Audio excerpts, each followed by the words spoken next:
Welcome back to the audience.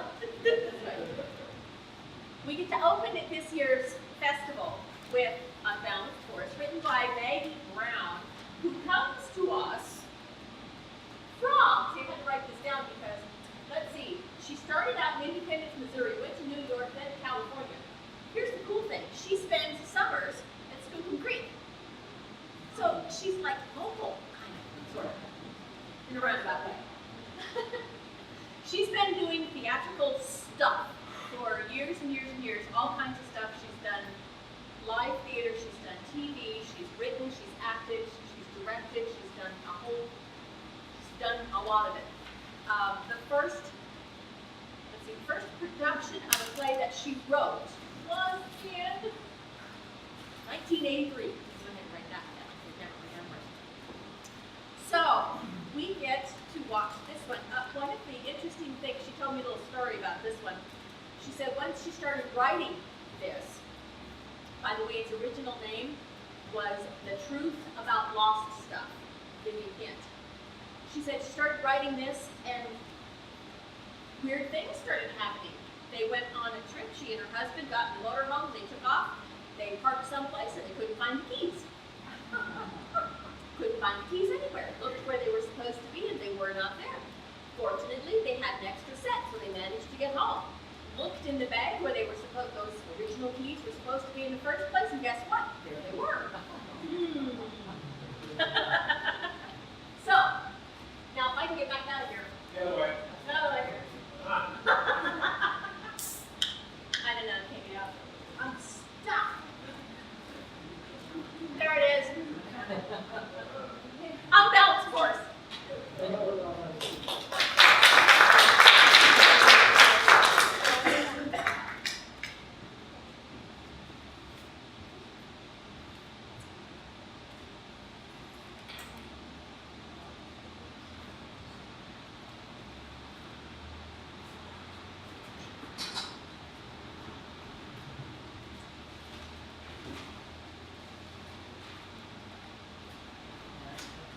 Bob, what are you looking for? Nothing. You've been hunting for something for the past 15 minutes. Bob! What? Bob, you're obsessing. It's the list, Doris. I've lost the list. What list? The list. Bob! Never mind. Wherever you're going, just go. You wouldn't have to know where it is. Bob, 20 years ago we went through a very ugly period. Remember the Willie Nelson thing? The years and years of the Willie Nelson thing. This thing is getting mighty close to the Willie Nelson thing. It's a list, and it's lost. It'll show up. The damn thing always shows up. Just print out another one. How many times do I have to tell you? It has to be the original. Says who? Bob, just print out another list. Doris, you know I love you. You're a wonderful person. There is, however, this very tiny part of your personality that, well, simply exudes a inclination towards judgmental superiority. Oh my God, where's my humanity? Go, Bob, go! Find that list! Find that list! Bob, he's our man. If he can't do it, nobody can. Yay, Bob! There, is that so hard? You know, sometimes it's in a place that I've already looked at. Just the other day. Well, as much as I'd love to discuss this with you yet again, Shelley should be here soon. Believe it or not, I do have a life outside of your list. And Bob, do you think it's possible not to mention the list to Shelley? Jeez, would you give me some credit? Why would she have my list? Right.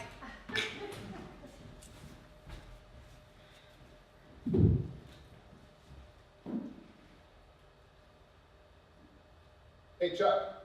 Yeah, it's gone again. When? Okay, great.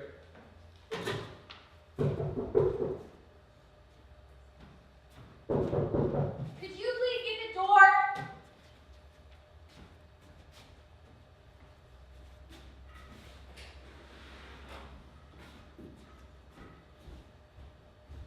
Couldn't be better. And how are things with you?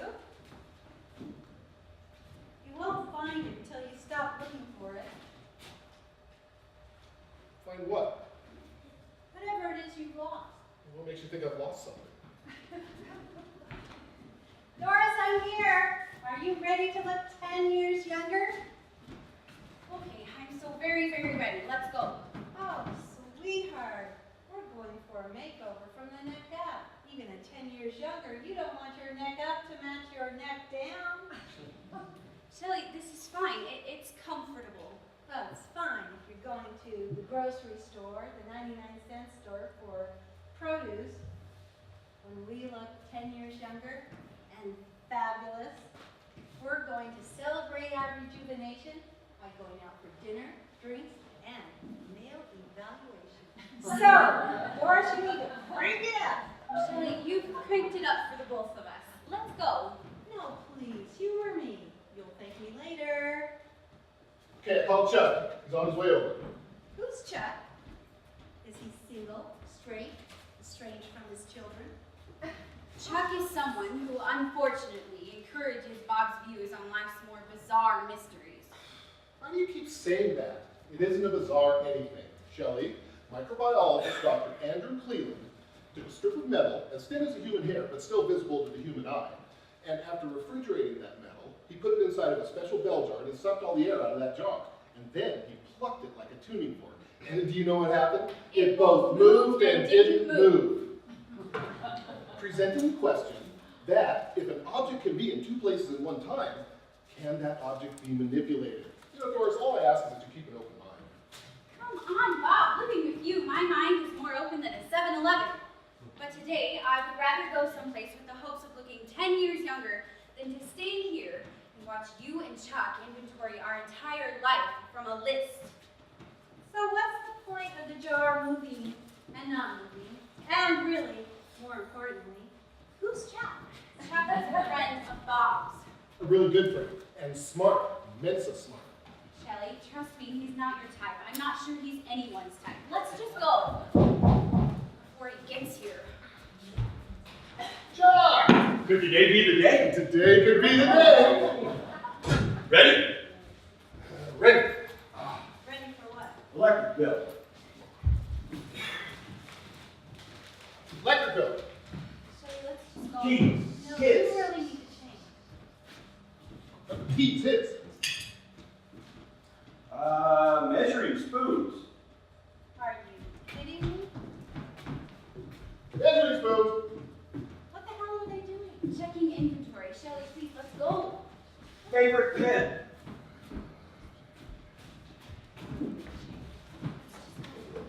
Oh, favorite pen. Very odd, Doris. Book of stamps. I'll explain it all in the car. Let's leave. Stamps. Doris. Keys. Purse. Keys, hers. Show tickets. No, never came back. Are you sure? Yes, he's sure. Black glove. Doris. It's very simple and very annoying. When something goes missing, it's put on the list. When they find it, they date the find. Sometimes it goes missing more than once. They date the loss, they date the find. Some things are never heard of again, like the show tickets. How long has this been going on? Too long. It's your whole life. I am Chuck. Holy cow, Chuck! It's been going on for about 2 years. Bob's therapist says it's perfectly harmless as long as it doesn't escalate. Escalate. What does that mean? I don't know. I'm hoping I'll know it when I see it. Doris, look! I found the show tickets. They were inside the black glove. What were they doing in the black glove? I didn't put them in there. Did you put them in there? I have no memory of putting the show tickets into your glove. But we do a lot of things we don't remember because we get distracted or because we're getting old, like I'm feeling right now. I might have put them there, you might have put them there. Who would even look for show tickets in a glove? It's just a coincidence. Okay, so an object at rest stays at rest. And an object in motion stays in motion with the same speed and in the same direction. Unless it's hit by an object of instability. Okay, let's go with that. Why now? Why today? Because I have something that I want to do. I don't think it has anything to do with you, Doris. What is he talking about? We don't know wanna that know. time is relative. And I'll have to run the program. I might have missed something. It's like falling into a bottomless pit. That's because you think of yourself as a rock in the river, not a tree in the wind. No, Bob, I think of myself as someone who has a chance to look 10 years younger. I don't care about the glove. I don't care about the tickets. Shelley and I are leaving. No, Doris. We are not going anywhere with you dressed like that. So what does the list have to do with the bell jar? It's a little complicated for the general layperson, but simply put, time is relative. And the minute of being with your lover is different than a minute going to pick up your lover and you're late. So, when we take into account the inconstant nature of time, along with the ability of an object to be in two places at one time, well, we're left with the possible hypothesis that not only do alternate dimensions exist, but what if an advanced civilization has built a machine so they can move through those dimensions? Shelley, they believe that there are folks in an alternate universe and they're messing with us. Messy. With you and Bob. Yeah, messing with Bob and Doris and me and you and everybody else in the dimension. So, you're saying that someone from an alternate universe took that glove and those show tickets, put the show tickets in the glove, kept it for 3 months, and then today decided it was Mess with Bob Day. Let me explain this using one or two syllable words. Have you ever lost your keys? Shelley, Of course, everybody's lost their keys. And found them? In a place that you had already looked. Correct, in a place I'd already looked.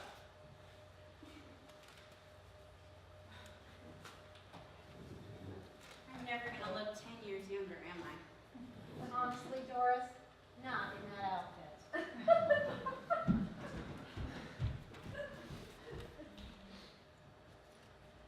Okay. So, I've lost my keys. And then I found my keys. And you think that someone Or something. or something from an alternate universe pops into our universe to swipe things. And then, what? They get tired of playing with your socks, or they want a new pair of sunglasses, or maybe they can't find a lock or your keys. So, they decide to return them. Undereducated women often mock what they Who don't the understand. hell We have you- proof! For the past 2 years, me and Chuck have been documenting their interference. Really? You have documentation. Which Chuck has compiled onto a database. Oh, database. Shelley, I need help. Really, Doris? I'm just on the verge of hearing about a great database. I'll be back. And I want to know everything. And then I'll be happy to point out to you how your entire hypothesis is incorrect, irrelevant, and insane. Who is she? She's an old friend of Doris's. Pompous? Degrading?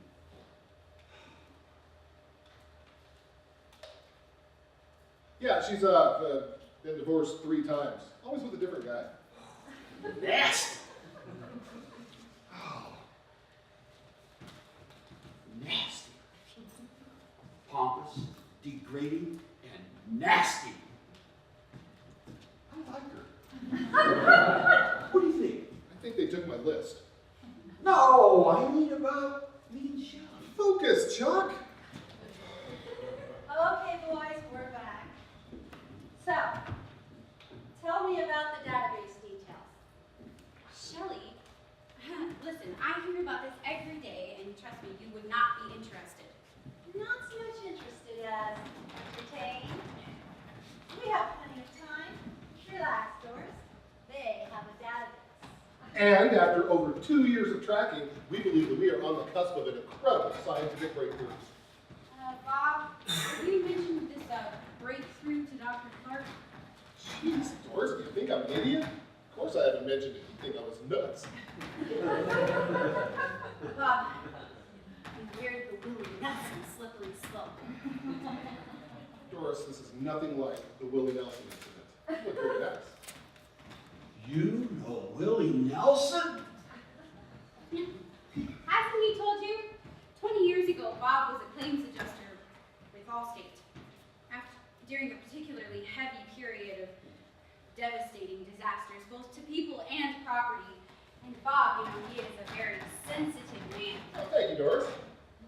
So one night after I had gone to bed, Willie Nelson called Bob and suggested, enthusiastically supported the idea that Bob quit his job to forge a new career, writing country western songs. I've forgotten the part about Willie. It was a very long time ago, Doris. So Bob White, the country bird, as Willie called him, spent every waking hour writing disaster songs. Needless to say, that didn't go over too well with Allstate, and he was set free to pursue his new career, which opened up the opportunity for me to work 2 jobs, full-time in a nursing home and part-time at Sears.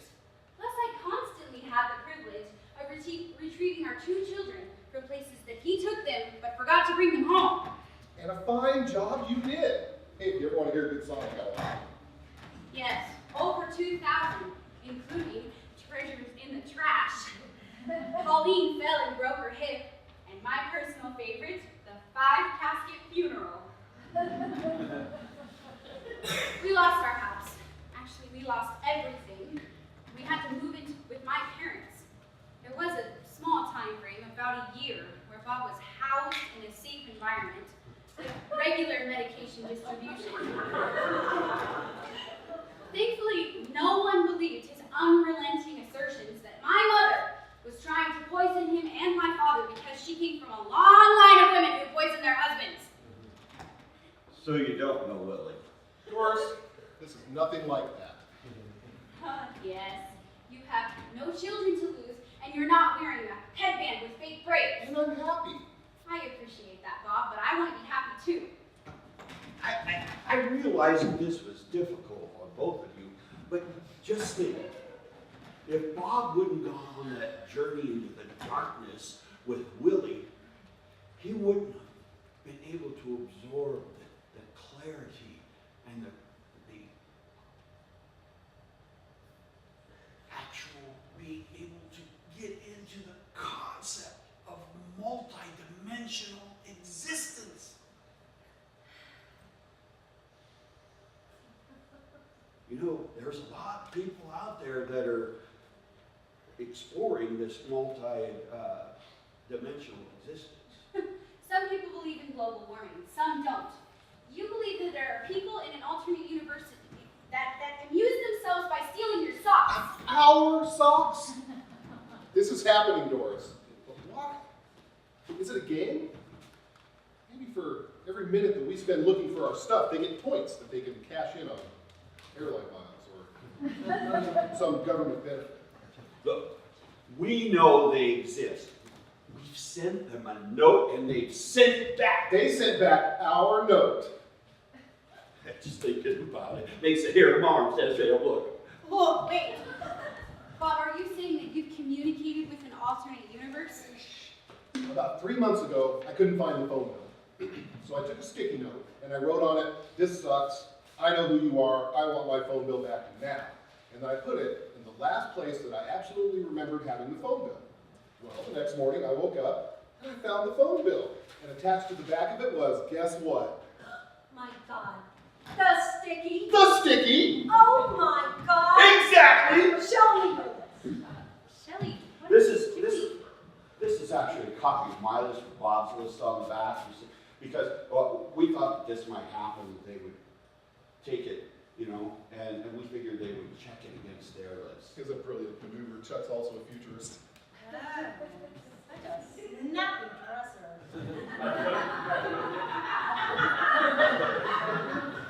Wow.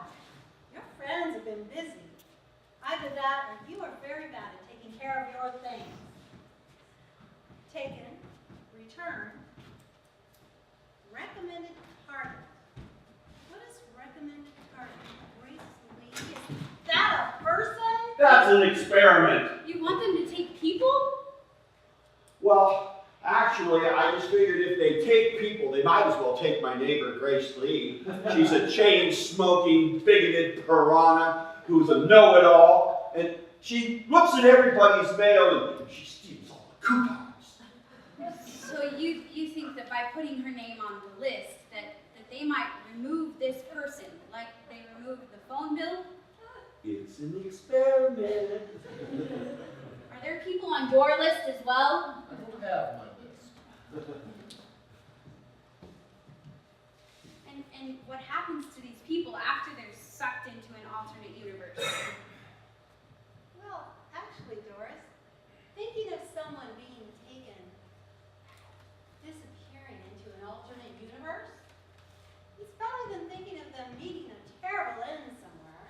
At least, in an alternate universe, one would have an endless supply of keys, socks, and sunglasses. You think this is in joke? How about we just put your name on this list? Wait a minute. Those folks that disappeared, who are not on your list, are they on some other list? Yes! Everybody's name is on some list somewhere. It's totally logical. Or stupid? The only thing that's stupid is that you think without a massive amount of surgery that you could ever look 10 years younger. Speaking of which, We should be going. One. Your logic of people disappearing into an alternate universe is more ludicrous and stupid than wearing an aluminum foil hat to ward off brain-sucking aliens. Once again, you show your awesome intelligence. Contrary to popular belief, the foiled caps are to control concise radio waves coming from outer space. But it would be probably something that someone like you wouldn't be able to grasp the concept. I know I just met you. Shelley, 10 years younger, now. Doris, don't you get it? I think Chuck and Shelley are hitting it off.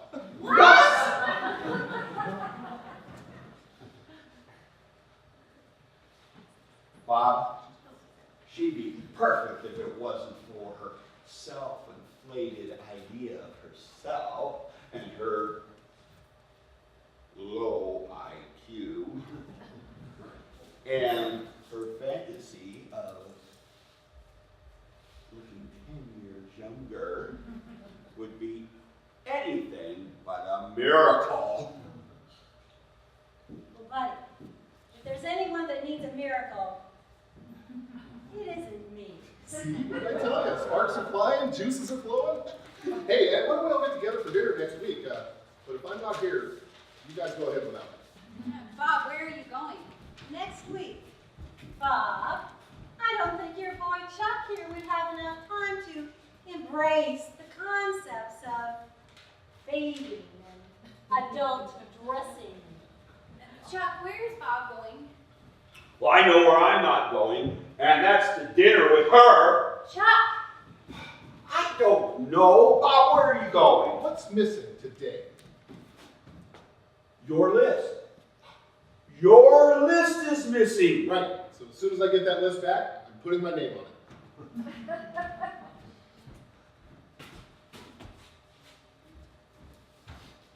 think that's a grand idea. You know what? It is a grand idea. It works so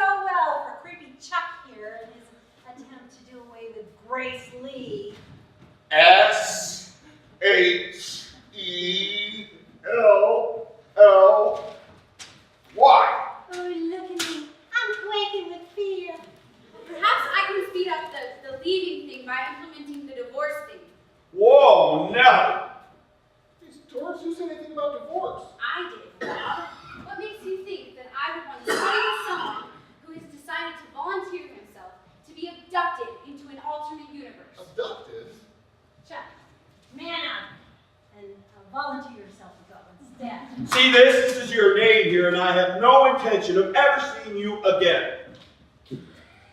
Once you go to an alternate universe, you may decide that you don't want to come back because you won't think, what will this do to Doris? Doris, who has stood by me for 40 years. And you know what? Maybe that wouldn't be the worst thing that ever happened. Life without Bob. You know what? I love you, but I'm all for it. Jeez, Doris, I didn't plan on staying. Okay, well, that makes it all right then. But you know what? Life without Bob. Doris, we should go. We can look for the list later. Yeah. No, we need to look for it now. Find the list. Look at it this way, Doris. The wife of Neil Armstrong didn't know if he actually returned from the moon. It isn't here, I've already looked. Well, look again. Where did you have it last? I was over at the desk eating lunch. But it isn't there, I told you. Well, where were you before you ate lunch? I guess in the kitchen, making lunch. But I looked there too. It isn't there. The refrigerator. Why would they put my list in the refrigerator? All right, you have your list now. Put your name on it. Come on, hurry up. I haven't got all day. Do it. Jeez, forget it. I had no idea you'd have such a stint fit. This is not a snit fit. This is your soon-to-be ex-wife being totally supportive of your desire to visit an alternate universe. Isn't that what you want? Oh, since when is divorce totally supported?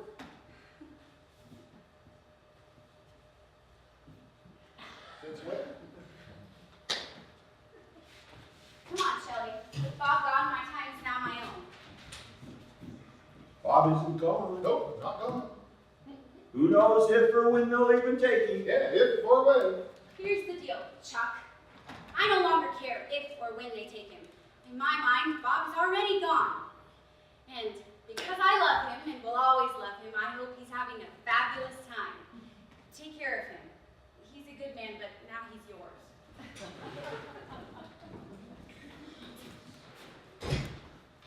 She doesn't get it.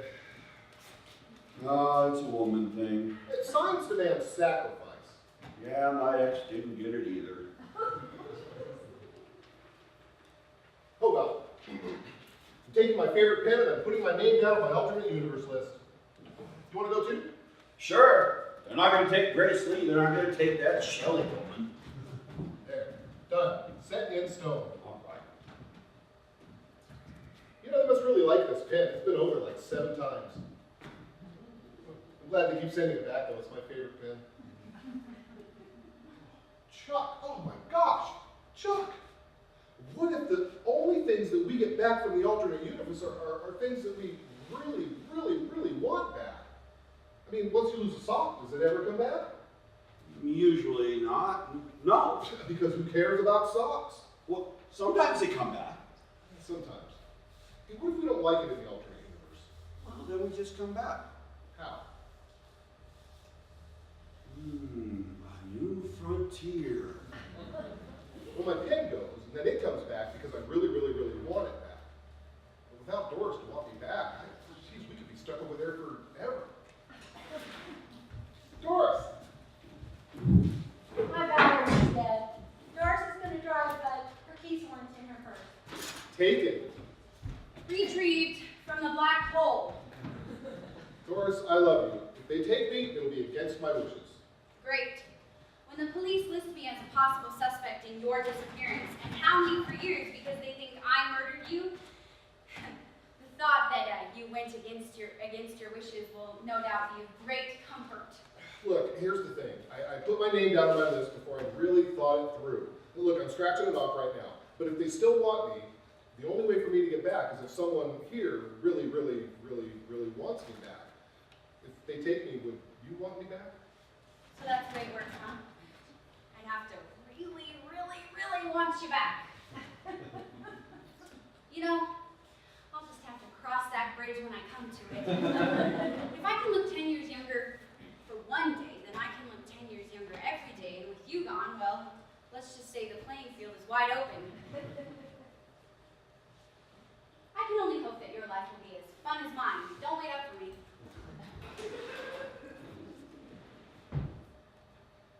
Relax, Bob. You're not going anywhere.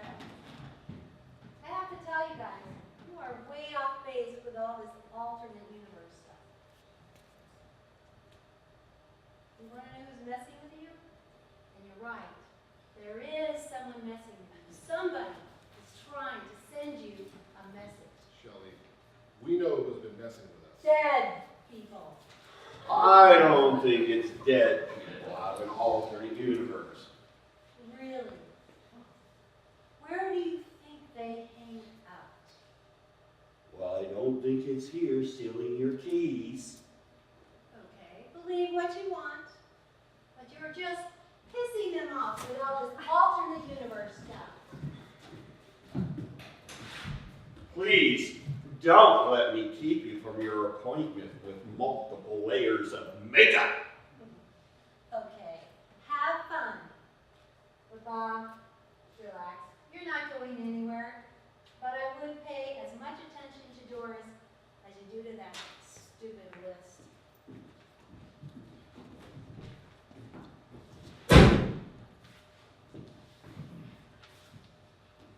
Did you hear her? Did you hear what she said? She's into some really weird shit. Did you see her face? She really believes it. You don't think there might be a possibility? No, dead folk are dead. Chuck, what if not only do we have interference from the alternate dimension, but also from the dead people dimension? What if we're right and she's right? Do dead people know there's an alternate universe? Does the alternate universe know that the dead people are trying to communicate with us by swiping our socks and hiding our bills? Two conflicting agendas. How do we know which is which? Chuck, what if the alternate universe only takes stuff, and the dead people dimension only takes People? I'm not really comfortable with trying to communicate with dead people. Agreed. What is it about women that they always have to go around, won't leave well enough alone? I thought we were so close. Now to find out, all our data's no good. No. I don't see any way we can salvage this project, do you? Well, at least Doris won't be divorcing you, and there's always part D, or part Z.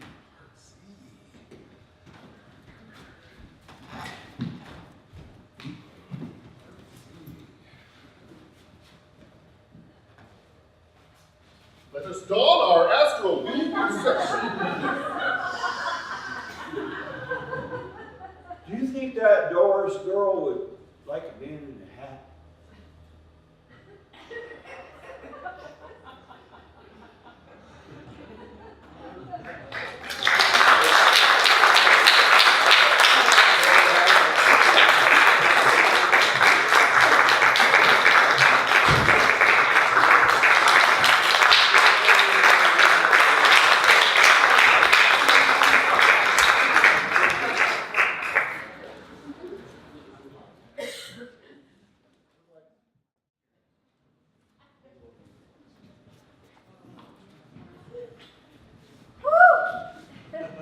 That's right. How you guys doing? Yeah. That was fun. Okay, so I'm supposed to read my card. I'm the next director, or I'm the director of the next show. So I'm supposed to say, good evening, folks. I hope you're having fun. Keep the laughs coming. It makes the actors feel really good about themselves and kind of makes their heads swell really nice and big. This next one, I did have the privilege of directing. I think it's really funny, but of course I'm like totally not biased or prideful at all. The author Fred Tong resides in Ashland, Oregon, and he did a fantastic job writing this. In his own words, this is a short play based on an incident I may have remembered. I give you stopgap. If I can get it out. Which generally is the problem. Where is it? Goodness gracious, forget it.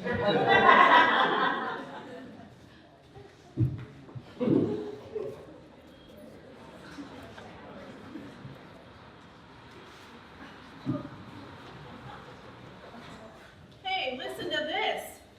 This guy asks if rereading a book you don't remember is the same as reading that book for the first time. What do you think? Well, what? is reading a book you don't remember the same as reading it for the first time? I don't think about things like that. Like what? Stupid questions. Questions with no answer. Philosophy. I don't think about that. I think it's a very good idea. You don't think much about anything. You're just an old grouch. And you're such an old busybody. What idiot made up that question? He's not an idiot.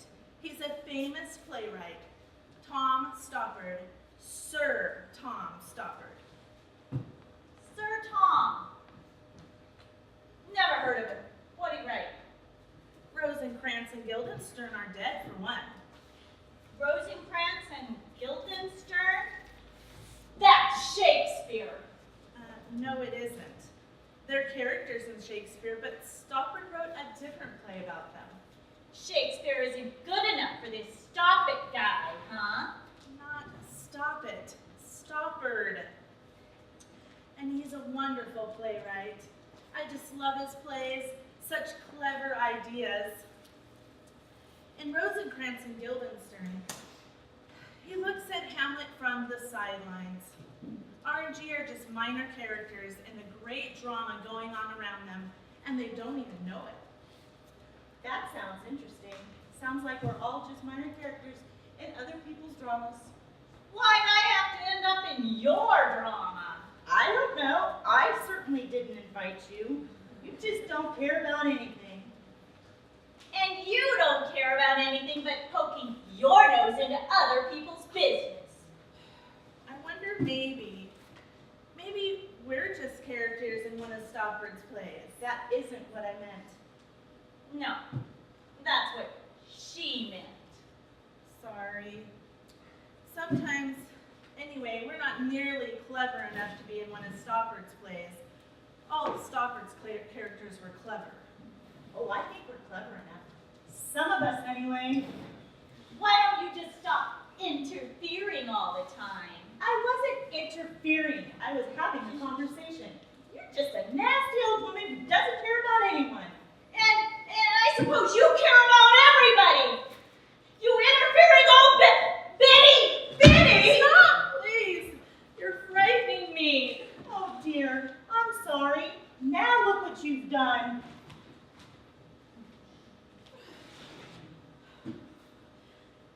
I think it's a very interesting and serious question. It's very important what we remember. What was that question again? Is rereading a book you don't remember the same as reading it for the first time? That's what I thought. Ha! All right, let's think about it. Do we ever really not remember anything, or do we get little pieces? Like reading a mystery and halfway through it figuring out who did it, even if we don't remember the book. Yeah, or like music.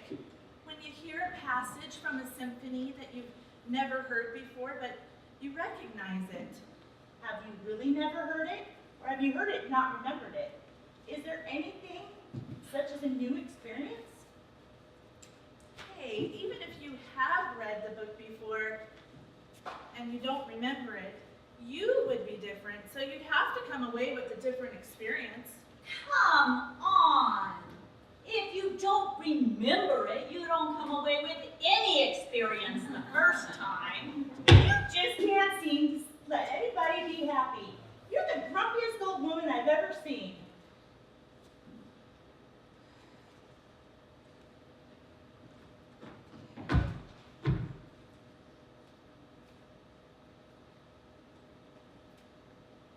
But do we ever really not remember anything completely? we make up stories to fill in the gaps in between the bits we do remember.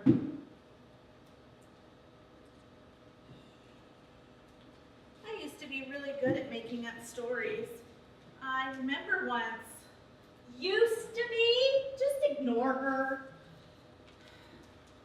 Well, if we do make up stories, where do they come from?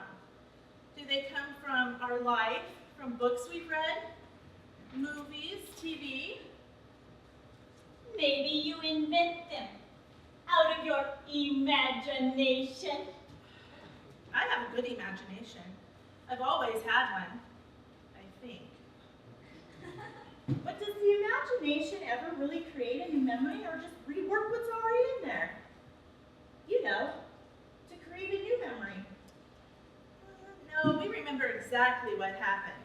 Stoppard says here that scientists can evoke memories from early childhood. Details like cooking smells and the colors of clothes. Scientists? What would some playwright know about that? They stick needles in your brain and the memories come spilling out. Needles? Not into my brain! That is the question, isn't it? Is everything in the brain and we can't always find it? That's a question for the experts. So what does that expert of yours say, Stopgap? What is he? Is reading it the same? It's not stopgap. Stoppard, Tom Stoppard. And he says it's a problem for philosophers and brain scientists. Philosophers. That's exactly why I don't waste my time on questions like that. Meaningless philosophical questions with no answers. Well, then there's the other side of it. The other side of what? Of forgetting something that happened. Which is? Remembering something that didn't happen. If you remember something that didn't happen, is it the same as if it had happened? There you go again, Fritz. My name's not Fritz. I know that. It's just a quote. From who?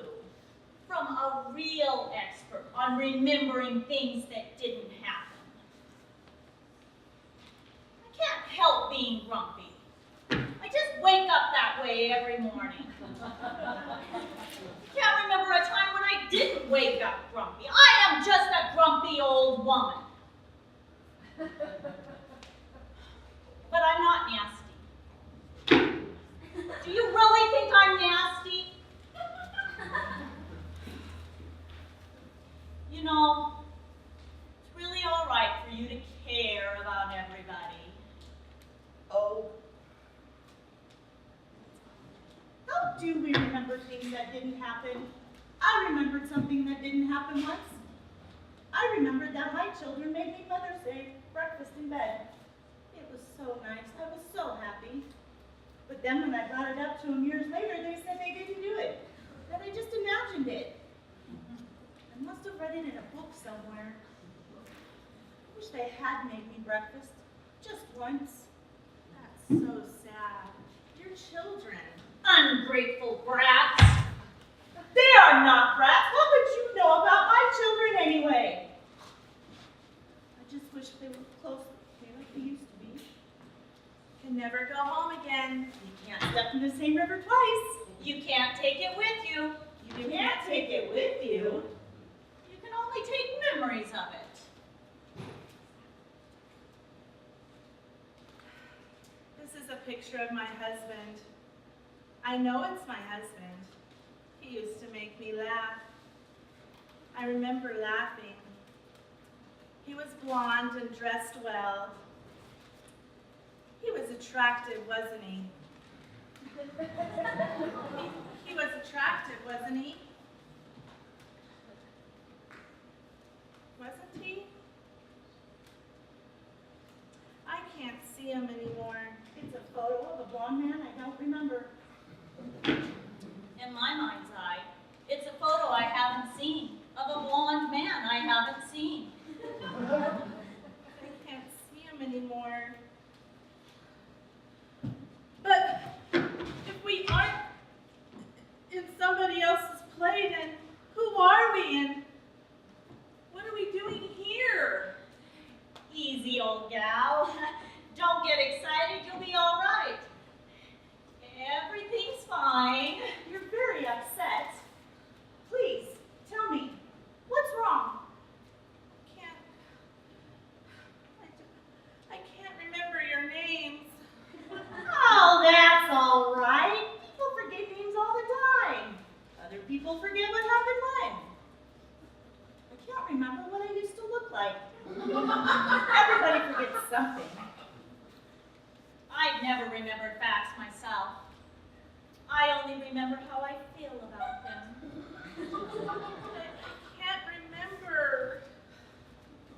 I know. Let's remember something together. You and me. Do you remember what we did yesterday?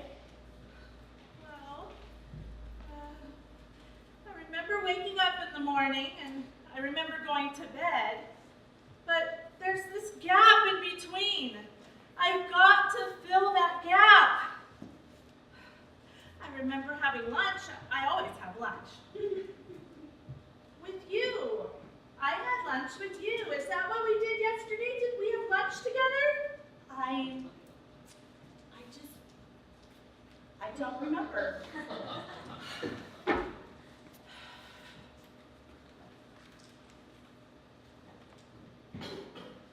Hey, listen to this. This guy asks if rereading a book you don't remember is the same as reading a book for the first time. What do you think? Well,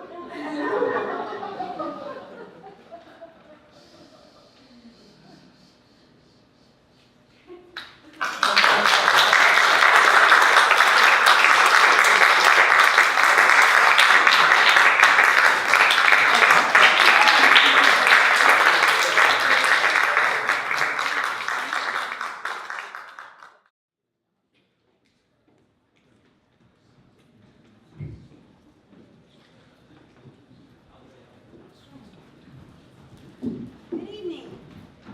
Thank you for coming tonight. The next play you're going to see is The New World Ain't Cheap. It's by a man named David Vasdaskas.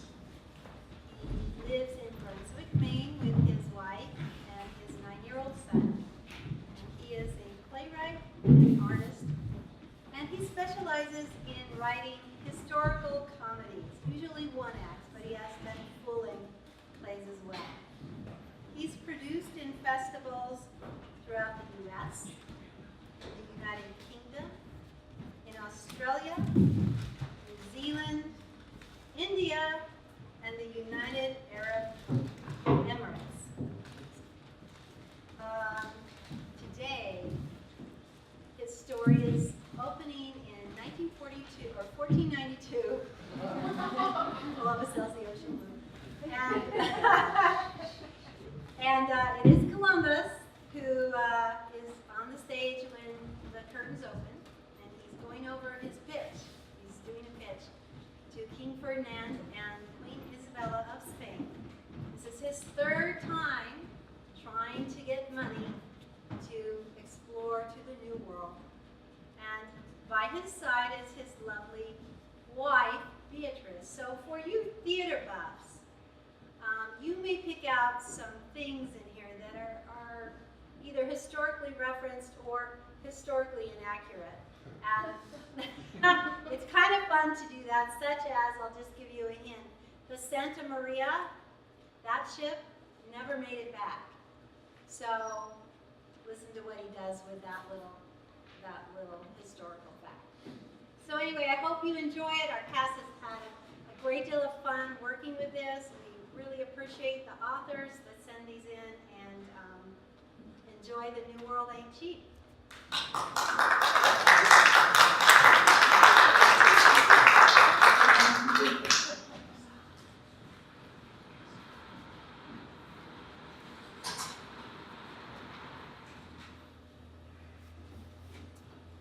I offer you, King Ferdinand and Queen Isabella, a new route. No, too weak. I, Christopher Columbus, will deliver to your majesties a world of riches beyond your wildest dreams. An undiscovered world, a new world, Yes, that's quite good. That bathroom is amazing. I could live in there. You came back just in time. The king and queen are going to be here any minute. Well, maybe third time's a charm. You don't sound very confident in me, Beatrice. Well, it's just that, not that I'm trying to burst your bubble, Christopher, but let's see. First there was the King of Portugal, who I believe said, "Hasta la vista." Then there was the King of England, who thought you were crazy. Oh, and let's not forget the King of France, who proclaimed you full of merde. And the French make bad sheriff. And now, here in Spain, with King Ferdinand and Queen Isabella, they've already said no to you twice. You're lucky they even let you back. Yes, but I think they're coming around. The king sent for me this time. I think I got them right where I was. Yes, well, you'd better, because once our little explorer arrives, we'll need a bigger place to What? live. So our home isn't big enough now? It's one room, Christopher. It's a big room. What? Don't you think you need to start being a little bit more responsible now? I mean, you almost got killed on your last voyage to Africa. So what? You want me to be a stone carver or maybe a bricklayer? Is that it? Something safe? Well, maybe I'd see you more often. You'd have a more reliable income. We might even get health insurance. Wait, I think they might be coming. Are you sure you want me here? I'm not No, really... no. This is perfect. Your Majesty. Christopher Columbus. Long time no see. This must be your... Wife. I hope you don't mind. Well, it looks like it could be any minute. Exactly, Your Majesty. I'll be fine, really. Have you chosen a midwife yet? Well, Your Majesty, I'm not really sure that we can I afford a- remember when we were going to have our daughter, we waited till the last minute because we were caught up in, what was it, darling? The siege on Grenada. Oh yes, that's right. Ferdinand was on his siege. There for a moment I thought I'd have to deliver the baby. Talk about a midwife crisis. Yes, dear, what is it? I think perhaps we should cut to the chase with Columbus here. I've got things to do. Like what? I'm having a look at some new cannons. New and improved. I'm told their range is over 200 meters. And they are quite loud. Oh, I love when they make a lot of noise. Which is why half of your foot soldiers are deaf. Just a little ringing in the ears, my queen. Columbus, you should see the size of these new cannons. I swear, they're almost the length of this room. Sounds quite impressive, Your Majesty. Are you all right, dear? Yes, of course. I'm fine. Right. So, shall we do some business here? Of course, Your Majesty. I hear you have a new proposal for us.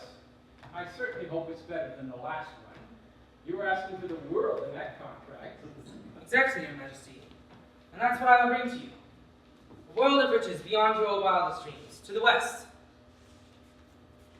The west. The new world. But first I'll need some ships. What's the matter with one ship? Oh, with the riches I'll discover in this new world, I shall need many ships. Christopher does like to think big. I can see that.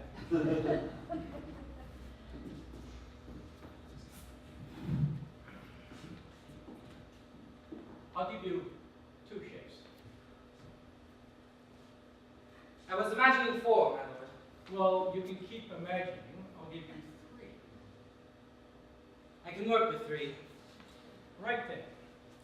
So I'll set you up with the Nina, the Penta, and the mooring spray. Oh, darling, the morning spray has a big hole in it, remember? It's not a large hole, Isabella. I'll just have one of my full Ferdinand. drives. This man is going to sail into unknown waters with the lives of many men at stake, not to mention a child on the way. And you're going to give him a ship with a patched hole? Okay, fine. I'll give you the Santa Maria. She was just christened last month. But you take good care of her. I shall, Your Majesty.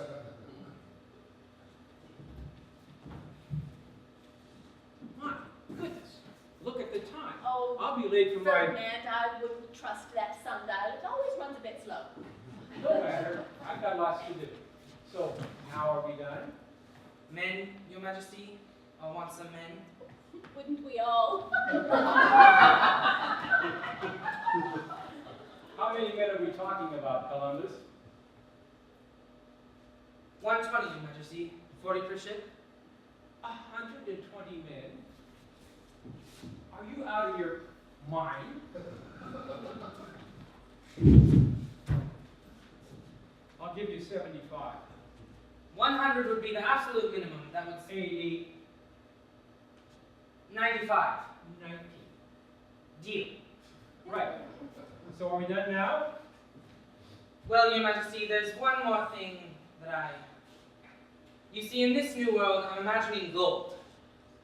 Gold, I like. I'm partial to silver, but I wouldn't turn down gold. Lots of gold. Undiscovered until now. Gold that we shall claim for our own. And spices. Exotic spices that have never been seen. That would be nice. Don't you get tired of cooking with the same spices over and over again? Sometimes the mutton just needs a little help. Is that a euphemism, Your Majesty? I will bring riches to your empire that you shall own forever. And for that, I'd like to share the revenues.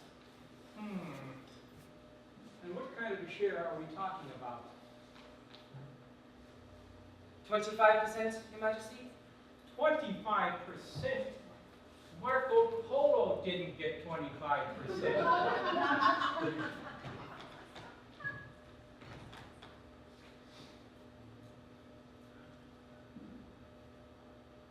The new world ain't cheap, Your Majesty. Look at my back, Columbus. You see the letters S-T-U-P-R-D? No, Your Majesty. Right. So what makes you think that I'm going to give you 25% of my new empire? Because, like, he's the one that's discovering it? She's right, you know. Columbus is taking a lot of the risk. But I'm funding this adventure. These are my ships, my men, and my empire. Our empire, darling. And I think we should give this man a share of what he brings us.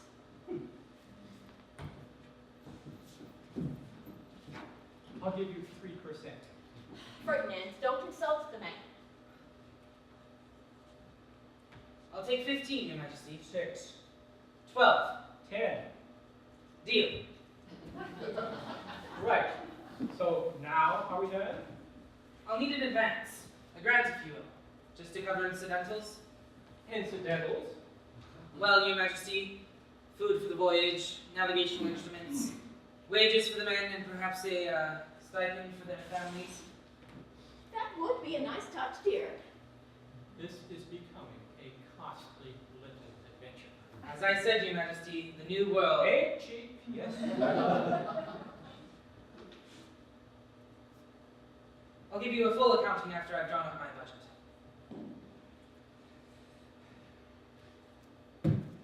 You can sail later this year. So now are we done? Yes, but Your Majesty, I'll need all this in writing. And I'll need my lawyer to have a You look at have a lawyer. it. Explanation isn't as simple as it used to be, Your Majesty. I have to protect myself. Confidentiality, non-compete, that sort of thing.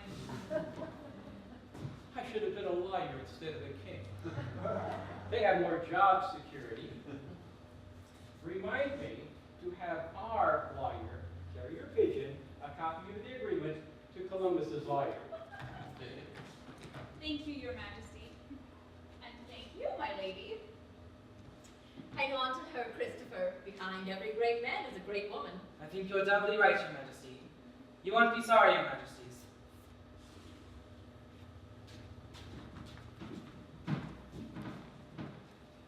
must have caught me in a weak moment. I'd have better luck winning at dice than putting my money on that fellow. What makes you think so? He seemed quite a sharp lad to me. Heading west? Who heads west? All the ridges are to the east. You never know, dear. And even if he does discover the new world, how are we going to keep it a secret? Everybody and their mother will try to find it. I bet the British will be first. I never trusted the British. Now, dear, aren't you being just a bit paranoid? Why don't you just send out one of your new big cannons? Not a bad idea.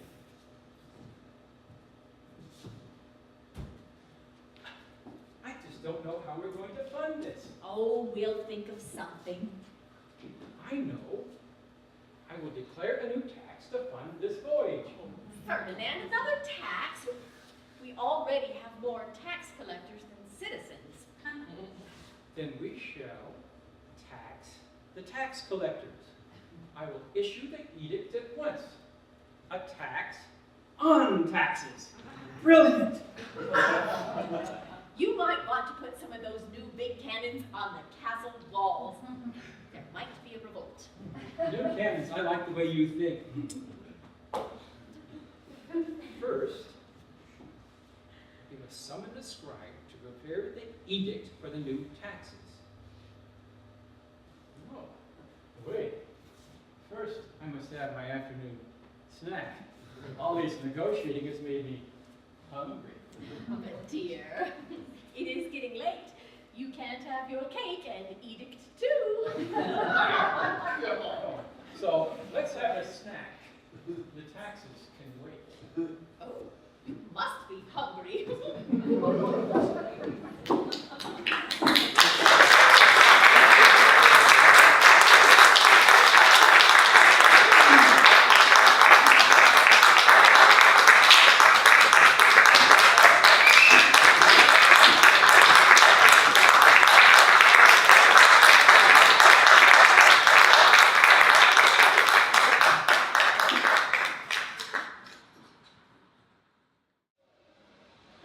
Our next play is The Golden Goose, written by Matt Hump.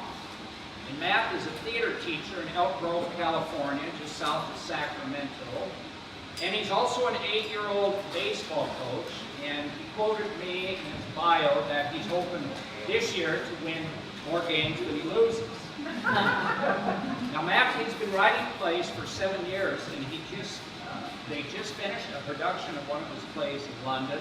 And this coming year, toward the end of the year, they'll be running a full-length production of his play, a different play in Washington, D.C. Now, no one has to tell us about our weather. It's hot as hell.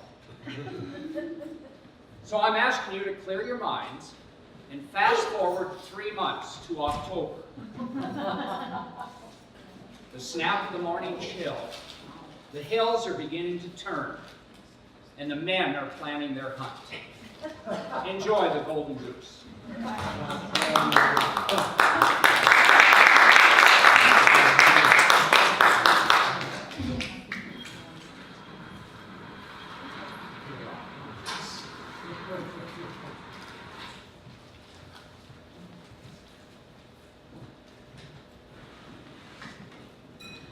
Well, here we are. Oh, I was expecting something a bit more rustic. Charlie, God rest his soul, always called this a cabin. Are you sure you got the address right? 8734 Lincoln Avenue was programmed into the GPS. Ruth, this is a Motel 6. I was with you when we checked in, Catherine. What, did you see any fields? Where are we supposed to hunt? I don't know. Well, maybe there's a shuttle, like the casinos. I did notice a quaint little downtown district where we can go shopping. We're not here to go shopping, we're here to hunt. Well, maybe we can go after we kill something. Do a little antiquing. If we're not going to hunt, then I'd rather go to that day spa I saw next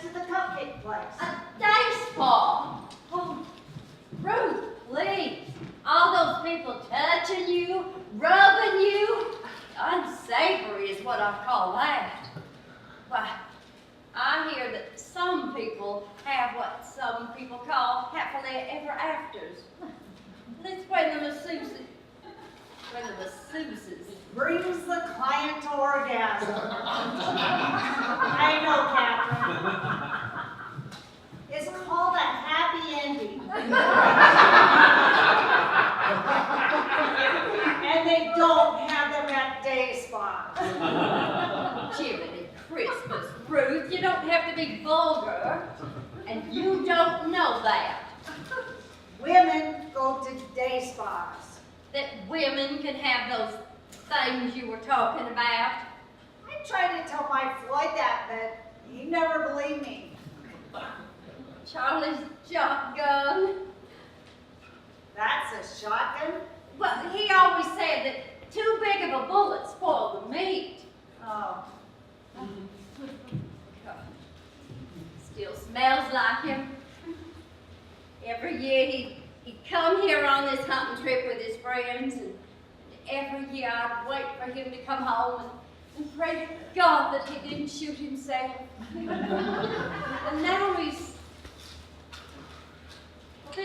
this really is the best way to honor his memory. Of course it is. He'd be so proud of you. Oh, I hope so. Oh, I also brought things. Charlie always asked me to get him a big old stack of ones. But I guess there's some type of coin-operated hunting machine. Maybe it's where we get the feed to trick him into coming closer, like the petting zoo. I highly doubt it. But I brought mine too. Floyd, God rest his soul. God rest his soul, always said that you had to pay by the hour to get into the reserve, like a meter for parking. Oh, I can see that. Oh, and I also brought my Bible. Oh, why'd you do that? The Lord takes off 6 days a week, and you can't take off 1 day in the last 65 years? You're not going to drag me to another strange church. Every time we go on vacation together, you have to find a church. And if you can't find yours, then you... I thought you were going to like that last one. It had the word science in it. Scientology isn't science. It's economics. But then again, all churches are... Now, don't you start that blasphemous gobbledygook about churches being a God-sanctioned pasta scheme. Ponzi. That sounds Catholic. I don't like it. Catherine, not everything happens. I brought my Bible so I could pray over the bird when I shoot it.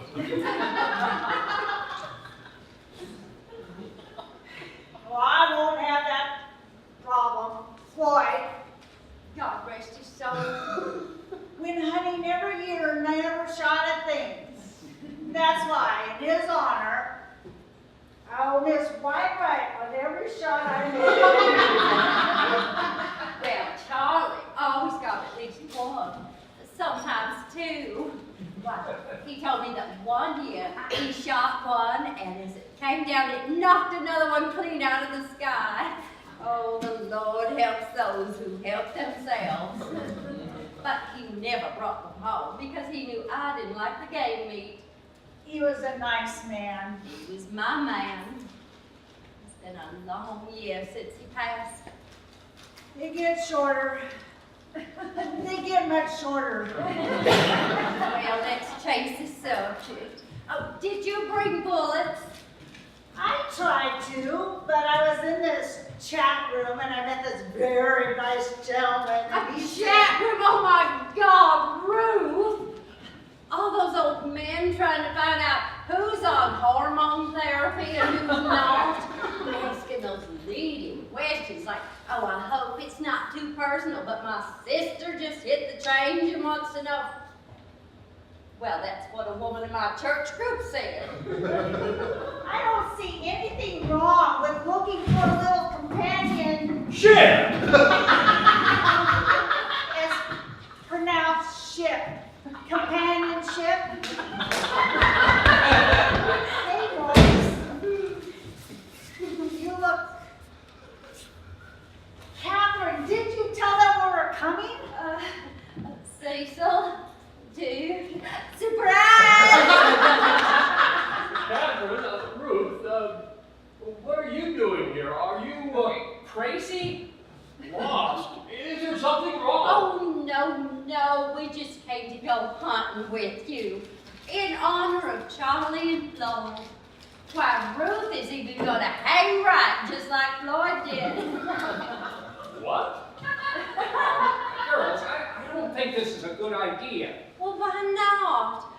Charlie, God rest his soul, loved this weekend. Oh, the Bang Bang Weekend. That's what he always called it. It's the time of year he most looked forward to doing. Floyd, God rest his soul. God rest his soul, said this was the weekend that he made him feel like a man. He loved you guys. We want to carry this on in their memory. We understand. Well, we're glad you're here. We miss Floyd. God rest his soul. He could rest his own soul, Catherine. Go on. Wait. Where are your guns? We rent them. But Floyd, God rest his soul. God rest his soul, always said that you spent the first night comparing your guns. We did do that. Oh, you brought your BB gun. I mean, your shotgun. That killed many a deer. I thought you went pheasant hunting. Well, Floyd was a bachelor. Pheasant and deer are in the same season. Actually, many pheasants perch themselves right on the deer, so sometimes we shoot them both. Floyd never mentioned that. Well, God rest it. You know, Floyd thought it wasn't sporting to shoot the bird off the top of a deer. Did I say God rest his soul? Oh, you did. Say, what's that behind your back? Hunting Weekly. Let me see. It's got many pictures of animals that were, Well, disfigured. and then glued back together incorrectly. Bad taxonomy. I smell something, Duke. No guns, no fields, a motel room. Let me see that magazine. Hunting is really kind of boring. Maybe you just old. Bro, you could put out a toe with that thing. Hand it over, I make your Viagra prescription worthless.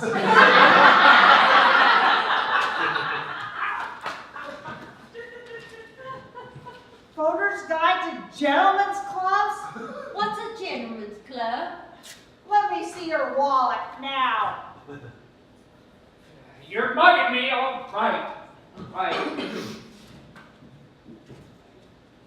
Once. But the coin-operated hunting machine?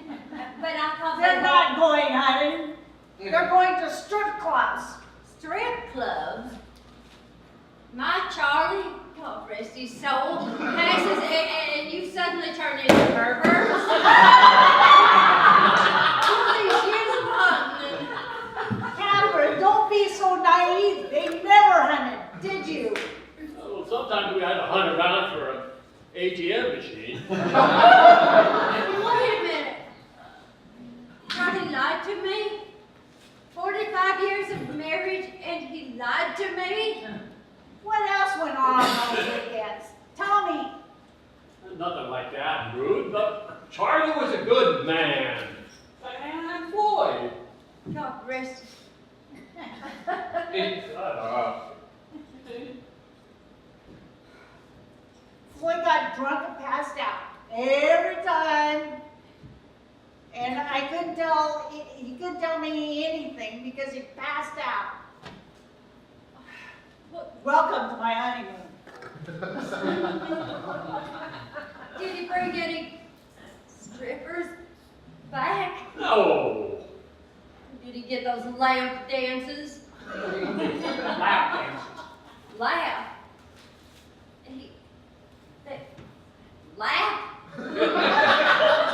Catherine, he never did any of that. The most he ever did was try to stick $1 in a G-string, and then he gets so flustered he had to have me do it. Matter of fact, he blew his entire wad the first night. He'd look at the youngest, smallest one and give her his full stash and whisper, "Go to college, you can do it." Yeah, and then, well, we'd go back to the hotel and he'd get out his best bottle of scotch and beat us all in poker. In fact, I remember once he got so drunk that he made us go out to the freeway overpass and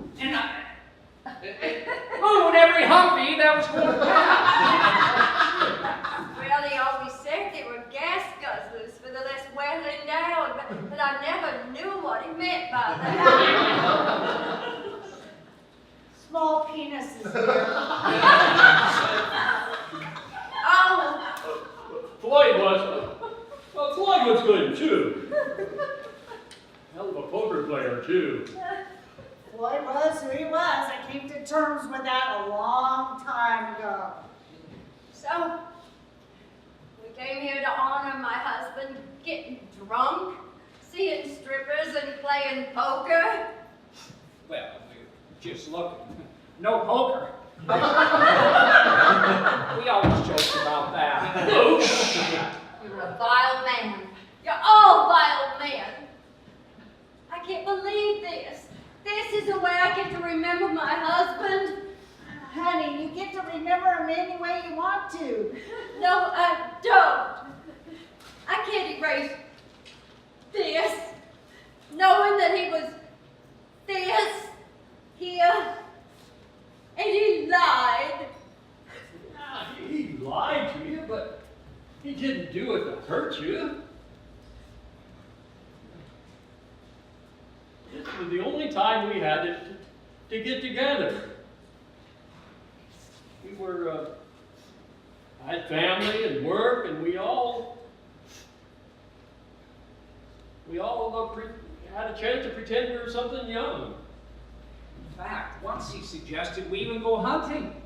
Thank God we didn't do that. Duke here started missing G-strings when he turned 50. Well, I wasn't going to wear my reading glasses to a strip joint. Well, maybe you should have. Remember that one time you put $1 in that Japanese businessman's belt? The man wore tan khakis. I mean, he looked like a beefy gal. You know I like big-boned women. I'm sorry, Catherine, but Charlie was crazy about you.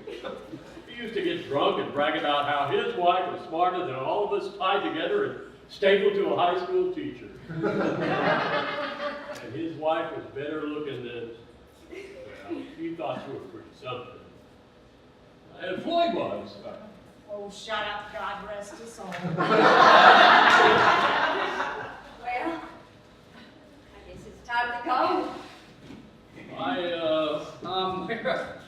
We're paid up for the weekend. Oh, I know. I got a stack of ones. Let's go save a stripper. You mean you? Not just her, all of us. I saw one called the Golden Goose on Highway 45 about 15 minutes from here. I didn't come all this way to go home. To go get dressed. What the hell is wear that?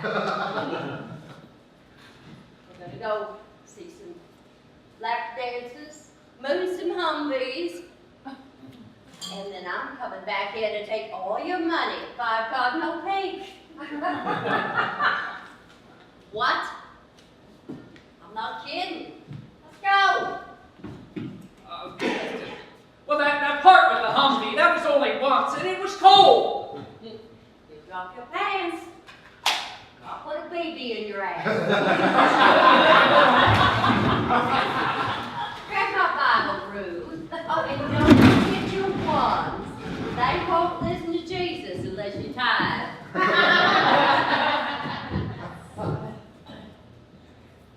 Go to college. You would have made a good daddy, Charlie.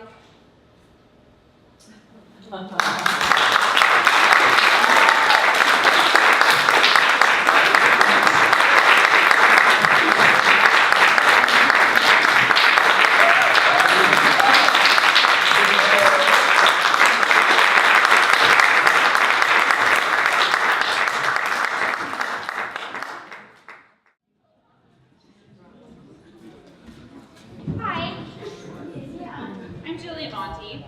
I'm the director for our next show.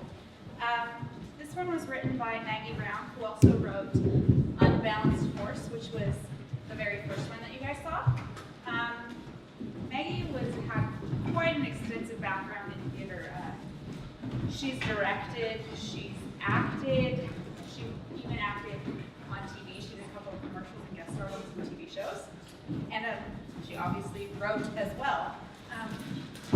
This was my first time directing a show by myself, and I gotta say, I think that I was really lucky. I got a really awesome cast who they just became their characters, and the script that she wrote is really amazing and was really funny, and just the way she developed her characters, and you can totally see it.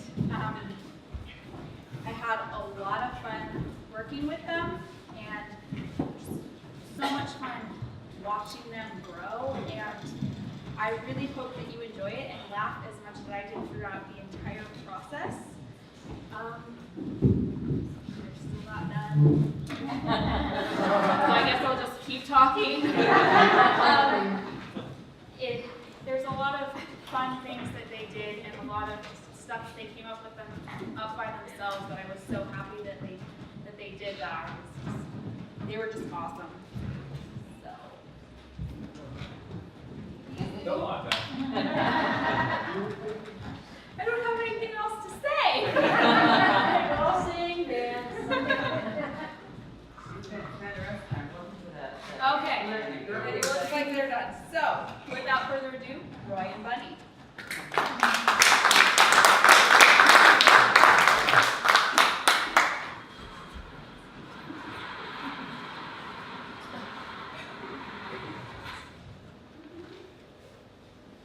Something's wrong. What? I'm bored. I'm steeped in boredom and dangling on the precipice of disgruntled. Really? I was asleep. Did you notice that before you felt the urge to share? Roy, how did we get to this place? You think we got it all figured out, you know? There's structure, there's order, and then out of nowhere, you get a rash, or your diet changes, or someone puts this stupid thing around your neck. Is this it, Roy? Look, my hip is bothering me. Just leave me alone. It's always something with you. You know, you used to be a fun guy to be around. Well, there was never a time that you were needy, narcissistic, and bossy. Was that called for? Honestly, Roy, did you ever think that my attitude is in direct response of you being emotionally dysfunctional? No, actually. I just thought you were getting old and cranky. Needy, narcissistic, and bossy. Well, if it's that unbearable, why don't you just leave? You've had plenty of chances to escape. Oh yeah, that's right.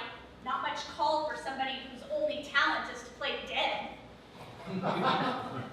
Why should I leave? You're the one that's dangling on the precipice of disgruntled. You leave, and go dangle in another room.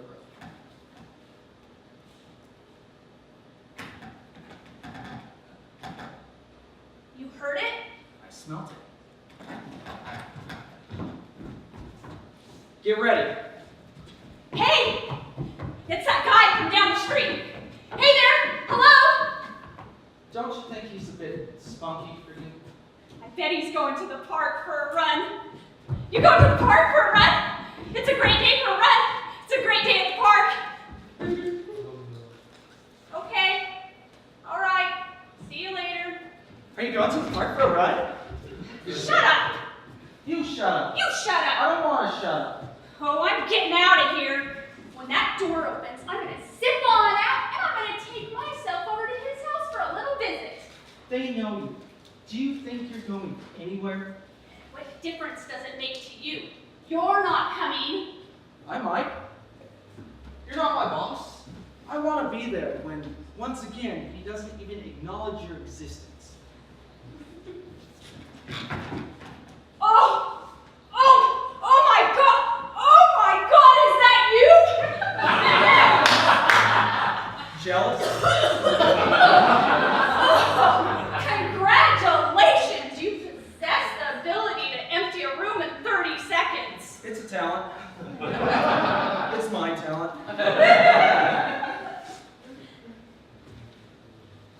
Here we are, watching life happen on the other side of that window, protecting our little space. It's not right. It's not fair. I want more. Bunny, is there any chance you could go back to being bored and silent? What do we do all day? We sleep, eat, sleep, take meaningless walks, sleep, chase the ball, watch TV, humiliate ourselves by begging for treats, sleep some more. We're useless, Roy. Useless, I say. I want more. I want to be out there, doing things that matter. Visiting old people in nursing homes. Training for disaster relief. Thwarting the Mexican drug cartel. Roy! What? We should be doing something exciting, something new, something. It's one of those creepy cult people. One step closer. Get off my property. Get away from the door. Don't Get touch away. the door. I'm warning Are you you. stupid? Are you deaf? There's two of us. Two of us last Two of warning. us. Roy, she's touching the door. Get away from that door. Get off our sidewalk. And take that stupid cart with you. Creepy cult people. You've been warned. What's wrong with them every day? Almost every day. All right, almost every day. Who the hell do they think they are? Taunting us day after day? Walk right up, bold as brass, and shove their crap in the door. Sickos, perverts. I don't know how much longer I can take it. Take what?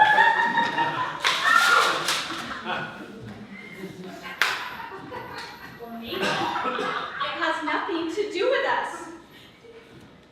Maybe that's psychological disorder, where they believe they'll have bad luck if they don't follow some sort of ritual. Poor things. I bet that's what it is. Or maybe it's not that at all. Maybe they're just sick and perverted. Roy, are you following this? Oh, it's my cross to bear. I've been cursed. I have empathy. I should be out there changing the world. But instead, I'm stuck. Stuck in here, Roy. Stuck.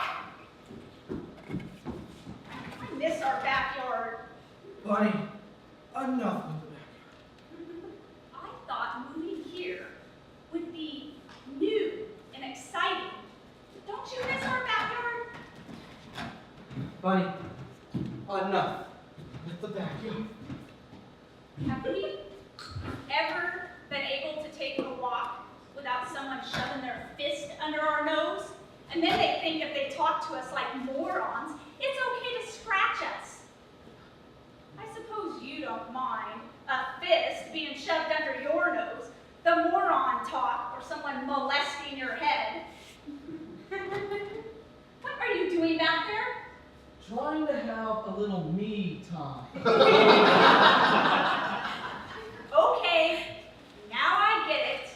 I'm bored because you're so pathetically boring.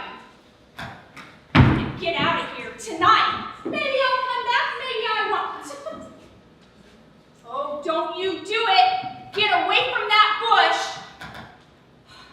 Who are those creatures? The nerve! The lack of respect! Is that what I think it is? We never should have moved. Hey you, pea-brain. That's my bush. I would appreciate it if you and your little friends would kindly relieve yourself somewhere else. Appreciate it? Really? Is that it?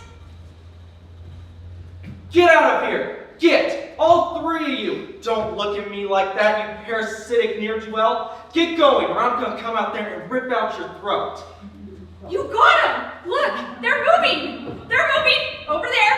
Over there! Oh, to that bush where, yes, they're peeing on that one as well. What the hell do you think you're doing? Tell them to go pee on their own bushes. Go pee on your own bush. What gives them the right to stand there and pee on our bushes? Bad dog. Bad dog? You got something better? Don't let me stop you. Okay, out of my way. Hey there, retards! Get the hell out of here before I come out there and take that entire peed-on bush and shove it down your insipid, inconsiderate, vulgar throat! Get it! So there. I swear I will track you down and own every one of your bushes, trees, and clumps of dead grass. When? When I have the time. Look, whether you like it or not, we have responsibilities here. Rule 1, protect your territory. Rule 2, live in the moment. And Rule 3, when the family gets here, be thrilled, jubilant, and crazy happy to see them. They named me Bunny. How would you like it if they named you Frog or Toaster? I don't look like a frog or a toaster. Really? And I look like a rabbit? I'm just a joke. You're their favorite. I'm the good one. That wasn't running away. That was about being spontaneous. Rule number 2, live in the moment. Rule number 1, protect your territory. Obviously, territories change. Example, no more backyard. Enough with the backyard. You don't need a backyard if you're free, Roy. I was free, and those were the best 2 weeks of my life. New friends, gourmet dining, and no one to answer to. If it was so great, why did you? Did you miss me? Roy, did you miss me? I don't remember. I live in the moment. I missed watching TV. Out there in the wild, no one seems to know about TV. I remember when they brought you back. You looked like hell. But I will say, you did load up on a lot of intriguing odors. For what it's worth, I was against the whole back thing. Here I am, in the moment. Moment check. Yep, still bored. I'm gonna do it. I'm gonna get out of here. Are you sure you don't want to come? If you'll leave, they treat you better when you come back. Know why? Because they don't understand why you'd want to leave. So they love you more. Something's coming. Something big.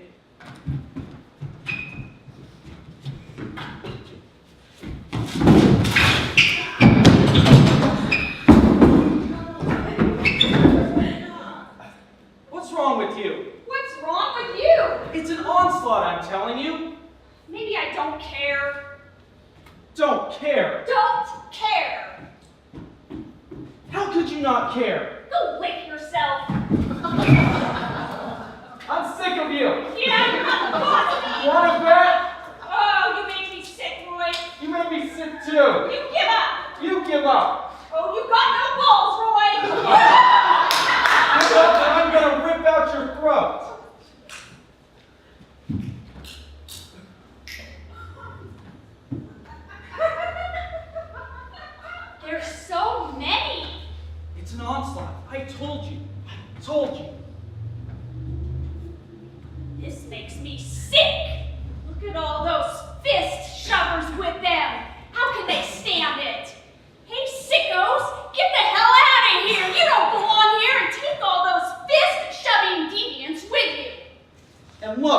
that one with the bad haircut is peeing on our roof.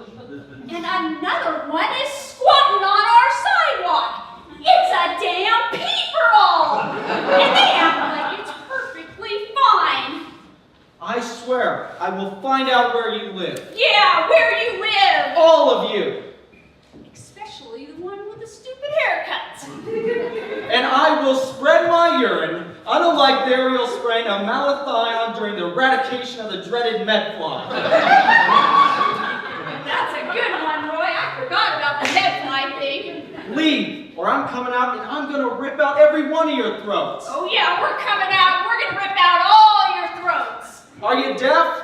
Stupid and deaf? Get going or face the consequences. I'm not leaving. Why aren't they leaving? Maybe they're deaf. Are you deaf? You bunch of idiots!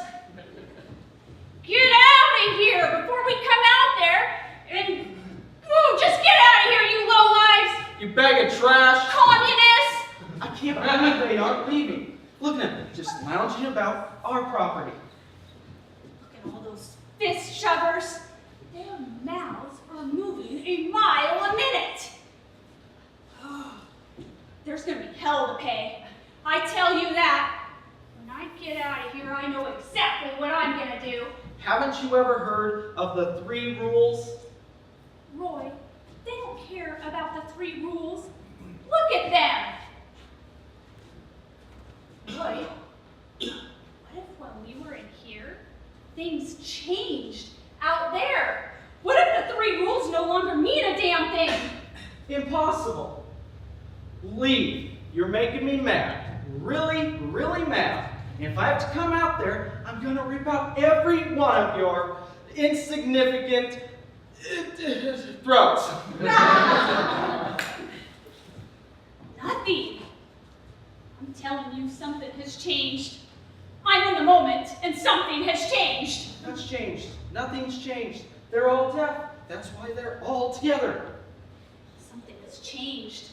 That's what those fist shovers were talking about. We're alone. We're alone. We're doomed. We gotta get out of here. I'm their favorite. That was before they left. So you're saying I'm not their favorite anymore? We need a plan. We gotta get out of here. Why? Roy, throw yourself at that window really, really hard. Boy, oh boy, this really irks me. I've given the family everything. Yeah, yeah, yeah! Throw yourself at that window really, really hard! Why don't you throw yourself? Okay, Mr. Favorite. You got a better idea? Help! Help! Roy, I'm never gonna smell that guy from down the street. I'm never gonna escape. This is it, Roy. We're gonna die. I think I'll take a little nap before I die. Roy, does this seem familiar to you? Doesn't seem familiar to you? For the slightest moment, it did. Did we die? Did we do the exact same thing yesterday? Honey, I'd like to take a nap before I die. Do you mind? Well, if that doesn't take the treat, you get me all worked up, tell me people are never coming back here and that we've lost all hope, and then you take a stinking nap. I'm trying. I'm bored. Steep in boredom, dangling on the precipice of disgruntled. See? Nothing's changed.